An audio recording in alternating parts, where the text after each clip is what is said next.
Everybody, it's Brandon with Southern Style Off-Road. Today we're going to be showing y'all how to do the body mount chop. Pretty self-explanatory, but we're going to go over with y'all just to clear some confusion or anything you might have. First, locate your body mount chop, or your body mount, sorry. Right there. There it is. All right. Wait, show one more time. Right here. That's where you're going to be cutting. That's your body mount right here with the bushing and the metal and the stuff. Yeah. All right. Tools you need. A grinder with a nice cutoff wheel, a marker, a flat disc for your grinder, and your cab mount plates. And your PPE. And a welder. A welder, there it is. Okay, first thing we're gonna do, just take a flathead or something. I guess I could have included that with the instructions, but we're gonna pop this out and we're actually gonna cut this plastic a little bit so we have room to get on top of here on the cab mount. Take your flathead. It's all right if you mess it up because you're gonna cut it off anyways. There you go. That way it's loose. We're gonna make a cut about right here. That way, have plenty of room on top of here to get it cut.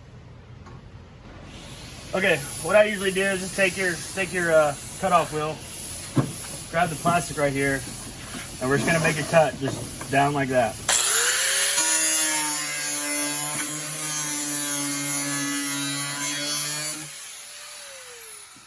There you go.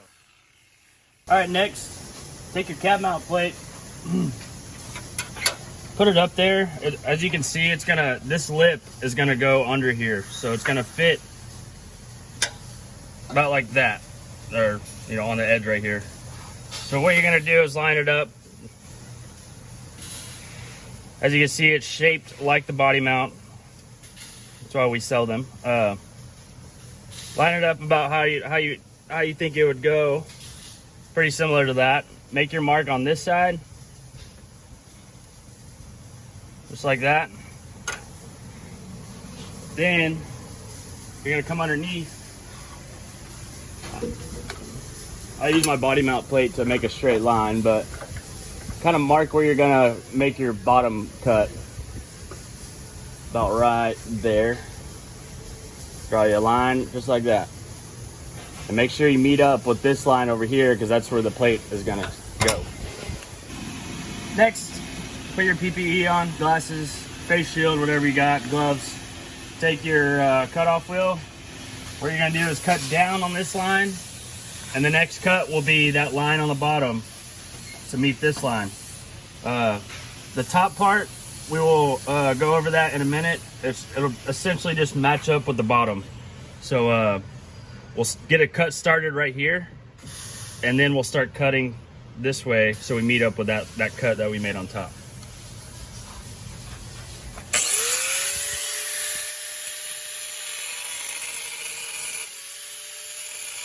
Okay, after you made that cut, now we're gonna cut on the bottom on that line you made on the bottom. So when you make this cut, start off on this edge, this bottom edge right here, and make a cut on this top part, just a vertical cut. Don't go all the way, but just make a vertical cut, and that'll get your line started where you need to come on the top. So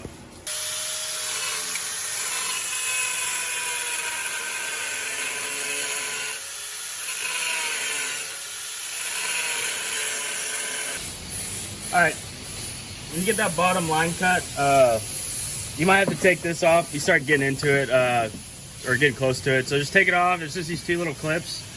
You might have to take it off to trim a little more anyways. So just all it is, those two little clips, just pull it from underneath and it'll pop off. Tacoma's FJ is a little different.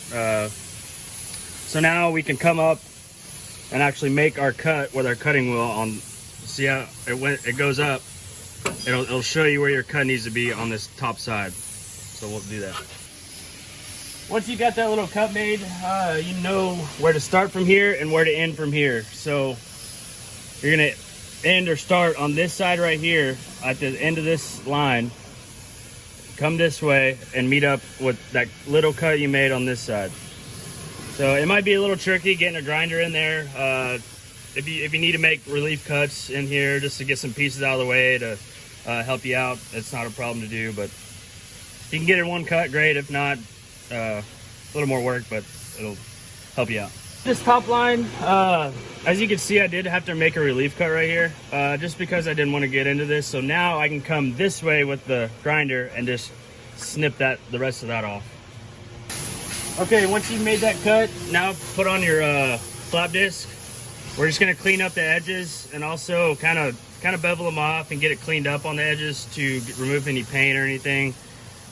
Make a cleaner weld. Make sure this is flat. That this plate is flat, so obviously you need it to be flat to get a good weld all the way around.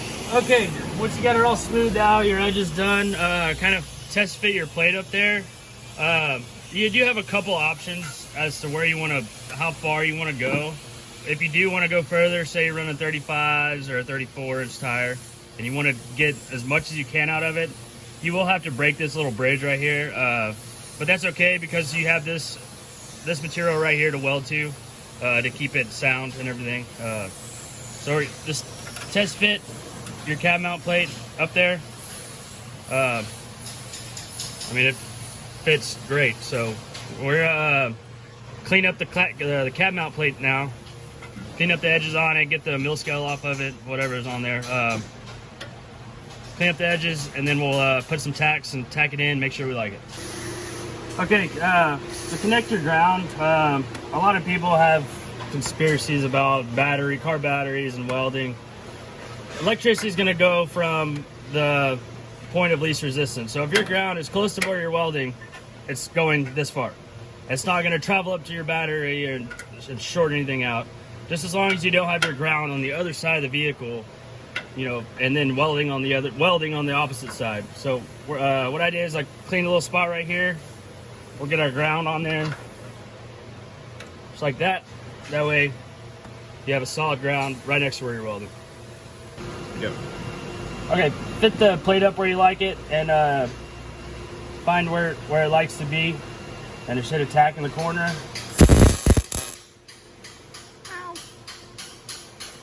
I'll put another one in this corner, and then just one right over here. There you go. While you're doing this, you might want to keep a cup of water, or usually, you know, it gets hot or whatever. There's this rubber bushing right here. Try to keep this weld on top, you know, as close as the outside as you can. You might start a fire or two, but you know, being a fabricator, you know, just to blow on it, it'll usually put itself out. Okay, what I like to weld first is that line right there on this side. That way, I mean, it's easiest to get to, and it'll usually turn out nice. Next one is either on top or bottom. Just weld all the way around it. For you FJ and Tacoma owners, and I believe GX also, this whole bottom part, you actually get a weld all the way around it. 4Runners, of course, there's a gap underneath here, so we'll just leave that be. Clean it up later after we get our welds on, but there will be a gap over here, and it'll just be nothing but your cab mount plate for the material right here.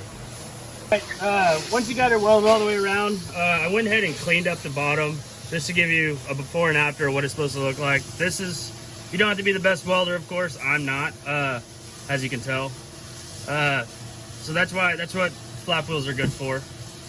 So this is the area I cleaned up on the bottom, and this is what it looks like after you weld it. So clean it up, or if your welds are pretty enough, I guess you could leave it if you wanted. So clean it up. You can make it look like, you know, factory. Make it look like one piece of metal that is there. That's basically it. We'll show you a finished product whenever it's all cleaned up and nice looking.